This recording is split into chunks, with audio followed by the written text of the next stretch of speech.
রোববার চীনের বৃহৎ venture capital reality show win in AI প্লাসের চূড়ান্ত পর্ব অনুষ্ঠিত হয়েছে। পূর্ব চীনের হ্যাংচৌ শহরে চায়না মিডিয়া গ্রুপ সিএমজির আয়োজনে এবারের প্রতিযোগিতাটি সম্পন্ন হয়।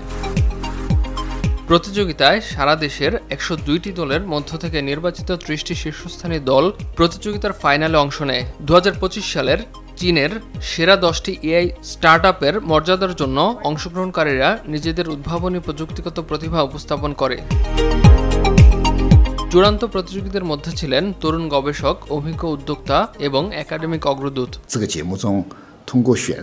এই প্রোগ্রামে আপনি এআই সেক্টরে চীনে কি ধরনের প্রতিযোগিতা হয় এর একটা আঁচ পাবেন। ভবিষ্যতের এআই কেমন হবে এই প্রতিযোগীরা তাই তৈরি করেছে। পুরো প্রক্রিয়াটি সৃজনশীল।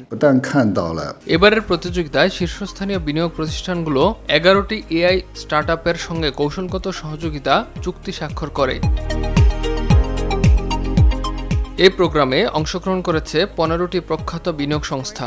এ পর্যন্ত 16টি বিনিয়োগ প্রস্তাব আলোচনা পর্যায়ে পৌঁছেছে, যার মোট প্রাথমিক বিনিয়োগের পরিমাণ ছাড়িয়েছে 50 কোটি ইউয়ান। এছাড়া অনুষ্ঠানে প্রকাশিত হয়েছে China artificial intelligence application development report 2025। চূড়ান্ত পর্বটি জুলাই মাসে CCTV2 অর্থনৈতিক চ্যানেল ও সিএমজির অনলাইন ভিডিও প্ল্যাটফর্মে সম্প্রচারিত হয়। ইমতিয়াজ আহমেদ, RTV।